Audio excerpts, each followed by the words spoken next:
পাবনার ফরিদপুরে পুলিশ হেফাজত থেকে ছিনিয়ে নেওয়া উপজেলা আওয়ামী লীগ নেতাকে গ্রেফতার করেছে ডিবি পুলিশ।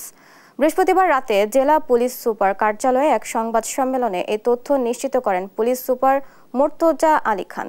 এ সময় তিনি জানান, গত ২১ ফেব্রুয়ারি আটককৃত আব্দুল জলিলের বিরুদ্ধে বিস্ফোরক মামলায় ফরিদপুর উপজেলা বেরবাউলিয়া গ্রামস্থ পুলিশ ডিবি আটক করলে তার সমর্থকগণ পুলিশের উপর আক্রমণ করে আসামিকে ছিনিয়ে নেয়।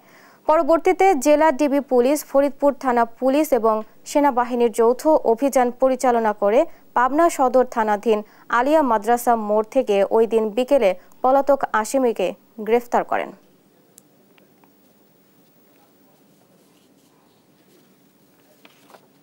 আব্দুল জলিলকে গ্রেপ্তারের জন্য আমাদের অভিযান অব্যাহত ছিল। আমরা প্রযুক্তির সহায়তায় তার অবস্থান ট্র্যাক করার চেষ্টা করি। আজকে বিকাল 3:30টায় সদর থানার আলিয়া মাদ্রাসা মোড় সিএনজি স্ট্যান্ডে আমরা তার লোকেশন শনাক্ত করি এবং তৎপ্রেক্ষিতে সেখানে অভিযান পরিচালনা করে আমাদের ডিবি টিম তাকে আজকে বিকাল 3:30-4টার দিকে তাকে গ্রেপ্তার করে।